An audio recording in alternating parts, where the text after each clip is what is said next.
शिवाजी कोण होता या अत्यंत गाजलेल्या पुस्तकाचे लेखक आणि महाराष्ट्रातील विचारवंत दिवंगत कॉम्रेड गोविंद पानसरे यांचं एक प्रसिद्ध वाक्य आहे. ते म्हणतात की आपलं ज्या व्यक्तीवर अत्यंत प्रेम असतं ना, त्या व्यक्तीबद्दल आपण अगदी सहजपणे आपल्या भावना व्यक्त करतो. आपण सर्वात जास्त प्रेम आईवर करतो, पण आपण जर आईला अहो जावो बोलायला लागलो तर ते जसं कृत्रिम वाटेल तसंच हेही आहे. त्यामुळे शिवाजी कोण होता या पुस्तकाच्या नावात शिवाजी असा एकेरी उल्लेख का केला असं जेव्हा आक्षेप घेतला जातो आणि त्यावरून वाद होतो, तेव्हा या पुस्तकाची चर्चा होते. आताही आमदार संजय गायकवाड यांनी पुस्तकाचे प्रकाशक प्रशांत आंबी यांना फोनवरून धमकी दिल्यामुळे वाद सुरू झाला आहे. या पार्श्वभूमीवर या पुस्तकाचे लेखक असलेल्या गोविंद पानसरे यांनी या पुस्तकाला हे शीर्षक किंवा असं नाव देण्यामागे नेमकी काय भूमिका होती आणि या पुस्तकातून त्यांनी नेमकं काय म्हटलं होतं हे पाहूयात या व्हिडिओमधून. नमस्कार, मी अरविंद आणि तुम्ही पाहतात महाराष्ट्र कट्टा.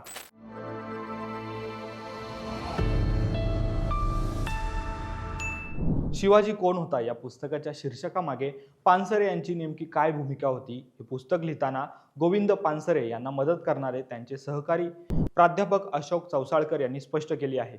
हे सांगताना चौसाळकर म्हणतात की जेव्हा हे पुस्तक प्रकाशित झालं होतं तेव्हाही उजव्या विचारसरणीच्या काही लोकांनी शिवाजी कोण होता या नावावरून आक्षेप घेतले होते. तेव्हा यावर पानसरे आणि आमची चर्चा झाली आणि या चर्चेवेळी गोविंद पानसरेंची भूमिका अशी होती की इतिहास लिहिण्याची एक सर्वसामान्य पद्धत आहे. त्या पद्धतीप्रमाणे एकेरी शब्दच वापरला जातो. म्हणजे इतिहासाचं कोणतंही पुस्तक बघा, त्यात नेहमी एकेरीच उल्लेख असतो. उदाहरणच द्यायचं झालं तर पुस्तकात चंद्रगुप्त मौर्य म्हणाले असा उल्लेख असतो. चंद्रगुप्त म्हणाला किंवा हर्षवर्धनाने असं केलं, सम्राट अशोकने असं केलं, अशीच भाषा सगळ्या इतिहासाच्या पुस्तकात इतिहासकारांनी वापरली आहे आणि इतिहासकारांची हीच परंपरा आम्ही या पुस्तकात पुढे नेली आहे, अशी भूमिका गोविंद पानसरे यांची होती, असं चौसाळकर स्पष्ट करतात. पुढे ते असंही म्हणतात की अरे शाहूराया, अरे भाऊराया असं म्हटल्यानं शाहू महाराजांचा किंवा कर्मवीर भाऊराव पाटलांचा कोणताही अपमान होत नाही. याउलट त्यांच्याशी आपली जवळीक साधली जाते आणि त्यामुळेच पानसरेंचं असं म्हणणं होतं की शिवाजी कोण होता यामध्ये महाराजांचा अवमान नसून इतिहासाच्या परंपरेनुसार ते लिहिलं आहे. पण मुळातच एकेरी उल्लेखात अवमान नसून जवळीक व्यक्त होते, कारण एकेरी उल्लेखाने शिवाजी महाराजांचा अवमान होत नाही. तर या पुस्तकाच्या शीर्षकासंदर्भात बोलताना गोविंद पानसरे यांच्या सून मेघा पानसरे म्हणाल्या की आम्ही आमच्या शिवाजीला शिववा म्हणायचं की शिवा म्हणायचं, आणखी काही हे आम्हाला इतरांनी का सांगावं? ज्यांना शिवाजी महाराजांचा राजकारणासाठी उपयोग करायचा आहे त्यांनी आम्हाला काय म्हणायचं आहे हे सांगू नये. ते स्वातंत्र्य आम्हाला आहे. खरं तर गोविंद पानसरे यांनी लिहिलेल्या या पुस्तकात शिवाजी महाराजांबद्दलच्या मोठेपणाचंच वर्णन आहे.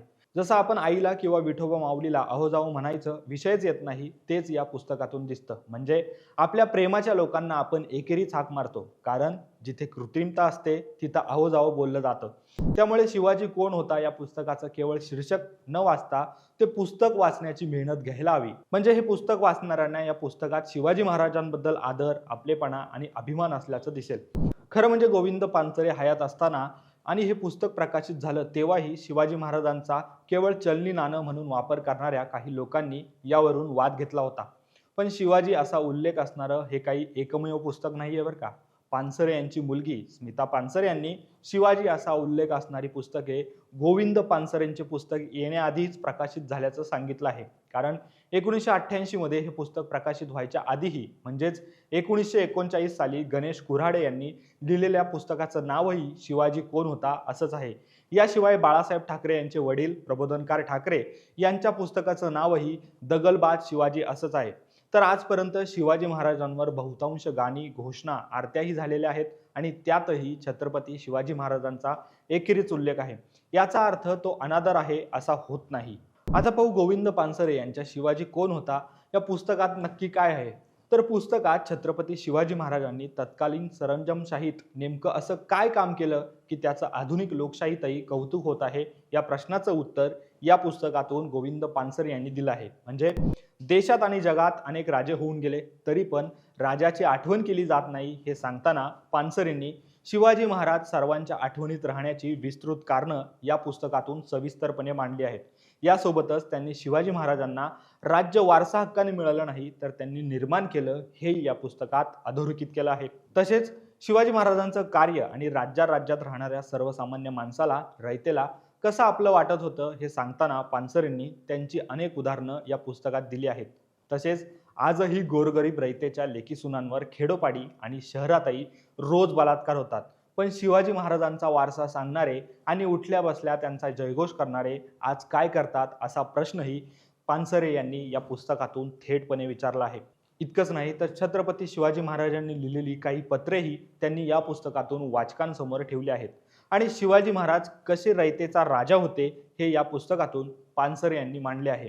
BBC मराठी या वेबसाईटवर ही सगळी माहिती सविस्तरपणे उपलब्ध आहे. त्यामुळे शिवाजी कोण होता हे पुस्तक न वाचता छत्रपती शिवाजी महाराज यांचा एकेरी उल्लेख आहे म्हणून सत्तेच्या जोरावर फोनवरून शिव्या देणाऱ्या आमदार संजय गायकवाड आणि त्यांच्यासारख्या इतरांनाही आधी हे पुस्तक वाचण्याची गरज आहे असं म्हणता येईल. दरम्यान या सगळ्या वादावर तुमच्या काही प्रतिक्रिया असतील तर कमेंट बॉक्समध्ये जरूर लिहा. हा व्हिडिओ जर आवडला असेल तर व्हिडिओला लाईक करा, शेअर करा आणि असेच माहितीपूर्ण व्हिडिओ पाहण्यासाठी आमच्या महाराष्ट्र कट्टाला तुम्ही नक्की सबस्क्राईब करा. धन्यवाद.